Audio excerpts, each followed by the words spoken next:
Adame, tady v Icos Lounge tě čeká velký koncert. Mě by zajímalo, jak se vyvíjela tvoje image, protože my na tebe koukáme vlastně jako na zpěváka, který má nenapodobitelnou image vlastně u nás. Ďakujem, áno, a vlastne vraciam sa opäť po roku a so svojím menším setupom a polhodinovým koncertom, teším sa na to, minulý rok to bolo naozaj krásne.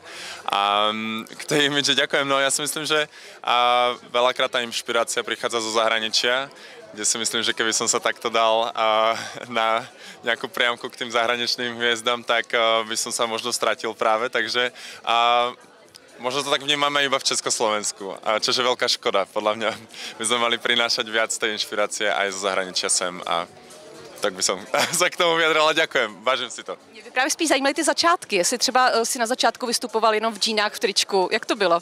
Tak ja si viem predstaviť, že vystupujem len v džínach a v tričku. Teraz v sobotu sme mali koncert, kde som mal v podstate cargo pants a tielko. Ono je to vždy o tom, ako sa v tom človek cíti, čo tým chce povedať a čo to v danom koncepte vlastne znamená a ako to funguje. Ale tým, že som možno žil a študoval v Londýne, tak určite som sa inšpiroval veľa aj tam. A naozaj tam je plno skvelých umelcov, ktorí sú talentovaní, ale aj štýloví a vkusní a imidžoví.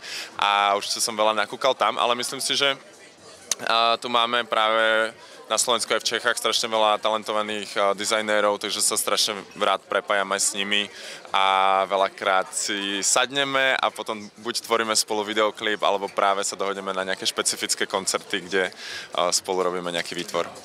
Já vím, že hodně střídáš návrháře, děláš si moodbook na Instagramu, tak kde je právě teďka ta tvoje inspirace, ti návrháři, kteří konkrétně to jsou?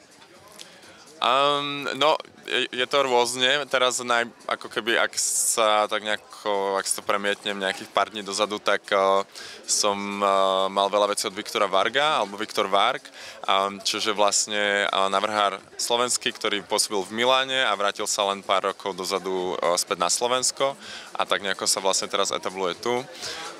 Potom určite môžem zabudnúť zase Pavla Dendisa. A teraz v sobotu som mal na sebe Jan Societe, ktorý teraz sa venoval aj olympiáde a dresom na olympiádu. Takže veľakrát sa tí ľudia opakujú, ale vždy sa tam takto objaví niekto nový. No. U toho Jana Černého možná se můžeme pozastavit. Vznikla velká diskuze ohledně té kolekce. Jak se na ní díváš ty? A mňa strašne baví, že práve je v niečom taká univerzálna a zároveň unisexová. Hrozne ma baví, ako ju odprezentovali a nafotili práve skrz tú generáciu, že naozaj funguje na každom. A je to tak, ako vravia, máme naozaj len pár sekúnd, alebo teda Česká republika má naozaj len pár sekúnd na to zaujať a ja si myslím, že to určite docielil. Takže myslím si, že to vôbec sa o tom rozprávame a že to vôbec spôsobilo nejaký rozruch, tak to je ten cieľ, zaujal. Vlastně k té image patří i nějaké líčení nebo možná kosmetika. Ty se líčíš i na koncertní pódia, je to tak? Áno, podľa chuti. Niekedy len proste nejaký základ, nejaká pleťovka a nič výrazné, ale baví ma ísť presne do nejakého rock and roll vibes, Maneskin a podobne. Takže tá make-up inšpirácia veľakrát prichádza aj od hercov, Manurios a podobne, čiže sledujem veľakrát tie trendy a vyberám si, toto by ma bavilo v sobotu, toto by ma bavilo v piatok. Já vidím i knírek dneska. Áno, ten je teraz veľmi častý. Práve, že keď sa oholím, tak on tak vyjde von, ale no, ja to berem tak, že tie fúzy vedia byť tiež taký make-up v podstate malinko. My jsme se v redakci shodli, že by nás zajímalo, jak vlastně to udělat, aby člověk se odpoutal od toho, jak se na nás dívá okolí. Ty to máš tak, že už se neohlížíš na to, co si o tobě možná lidé myslí právě ohledně toho oblečení, je to tak? Určite by som klamal, že necítim niekedy nejakú energiu práve z toho okolia a veľakrát podľa mňa pociťujeme nejaký judgment alebo nejaký posudok. Takže toto je niečo, čo určite človek ešte veľakrát zachytí.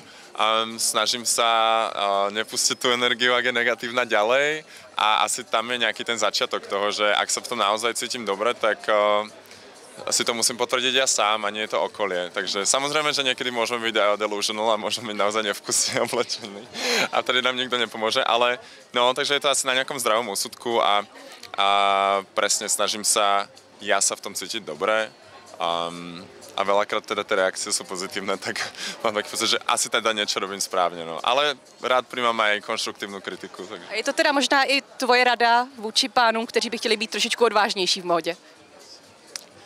keď majú tú príležitosť a naozaj sa v tom nájdu a baví ich to, tak prečo nie? Ja si myslím, že práve limitovať sa tým oblečením netreba. Ja si myslím, že to oblečenie naozaj nemá úplne ten rod a môžeme ho pretransformovať do čokoľvek. Takže, ale musí sa v tom naozaj cítiť dobre. To je ten základ. Ak nie, tak to nemá ten zmysel, pretože to nepredá v tom momente a tí ľudia budú cítiť, že to na ňo niekto navliekol a nevybral si to naozaj on.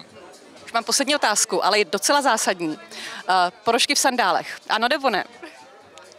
Ja to mám priateľa z Holandska, ktorý si to všimol posledný týždeň, ja som ho na to nejako neupozornil a teda bolo to veľké halo. Ja sa priznám, že sám si dám niekedy ponožky nie do sandálov, ale do šlapiek, keď idem niekam rýchlo do samošky alebo niekam rýchlo do auta.